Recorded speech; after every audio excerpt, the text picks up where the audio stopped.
Pausing before your first pair is probably costing you 2 to 3 seconds every single solve.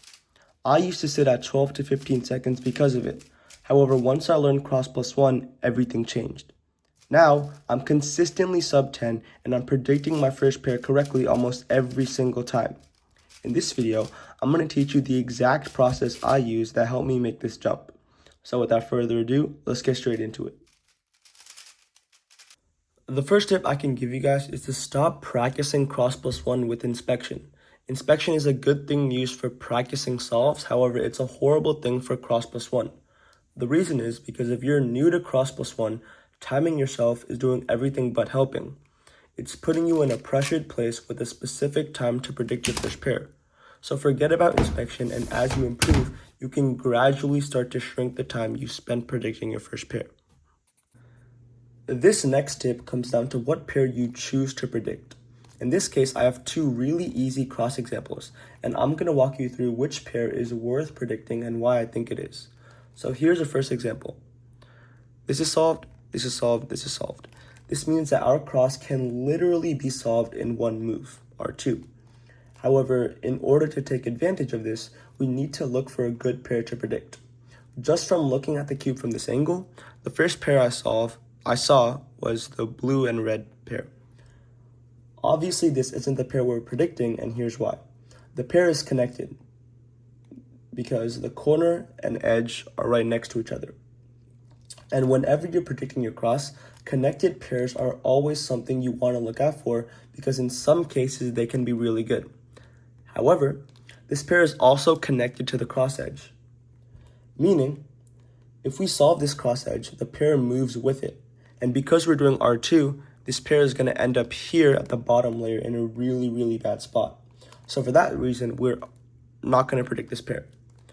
The next pair that comes to mind is this orange and green one. Not only are the orange and green corner both in the top layer, but neither of the two pieces are connected to any of the cross edges. This is really good because it means that this pair can be solved with only R and U moves. This is something you also want to look out for when you're predicting your pair because almost always will you solve this pair. However, believe it or not, we can take this even further. Because we know that the orange and green pair are in the top layer and they're not connected, it can be saved as our second pair.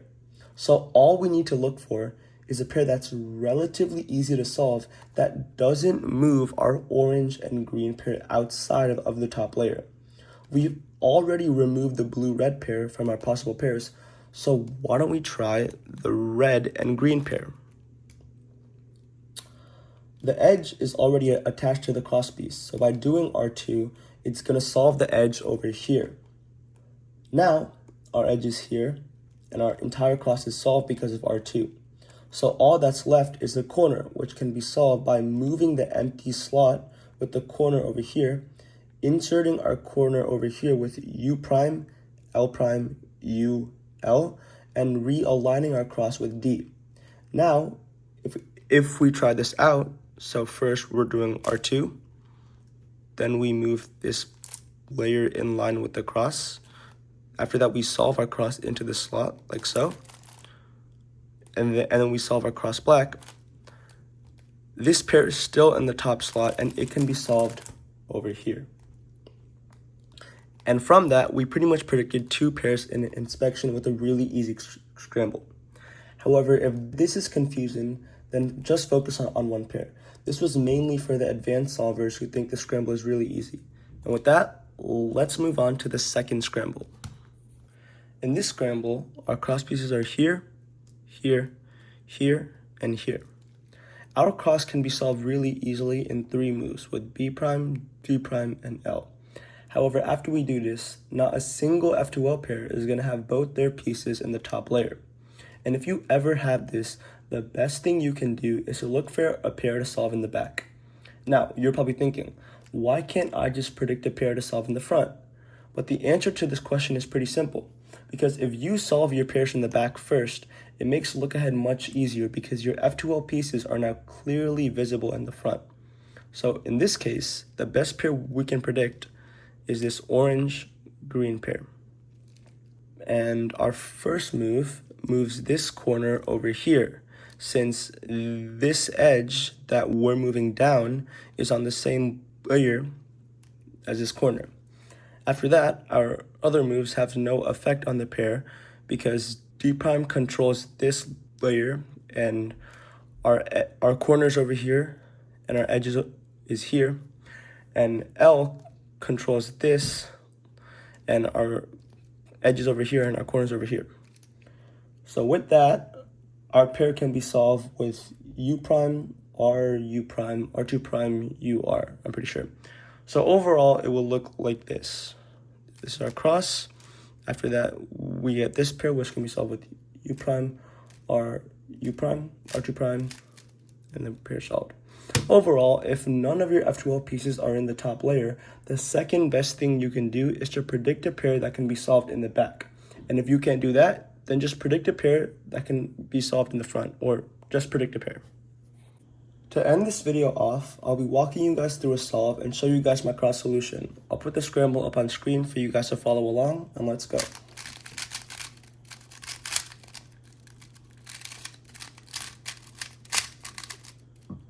So currently all of our cross pieces are here, here, here, and in the back over here.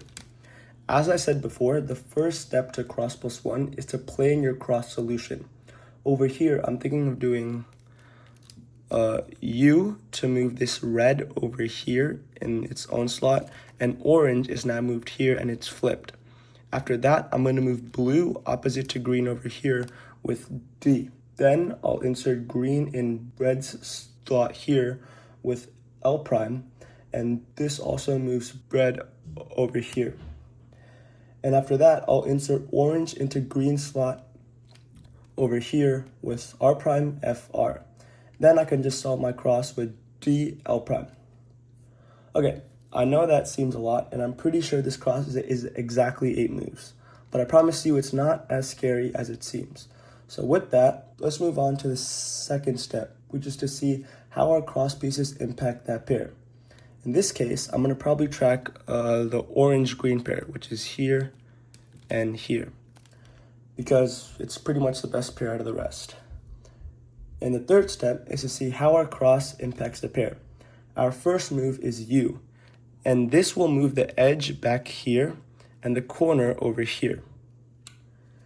Now, believe it or not, this edge back here will not move at all for the rest of the cross, because the only way to move this edge is by doing U moves because it's in the top, or B moves because it's in the back. However, our cross doesn't have any of those, so that's great for us because all we have to worry about is the corner over here now. Then we do a D, L prime, and these have no effect on the corner because it's over here. And it's also important to keep in mind that this corner is connected to this cross edge over here. So after orange is moved to here with R prime, F, R, the corner is also going to end up over here since it's connected to the cross edge. Then our last move just shifts the corner over here. So we end up getting this pair, like so. Now, let's see if our cross works. So first, we do this, and our corner's over here. After that, orange is here now. Then our cross is solved, and we get the exact same pair, like so. And we can solve it like so. Now it's solved. Alright, that's about it for this video. Thank you guys so much for watching. Please subscribe, and I'll see you guys in the next one. Peace.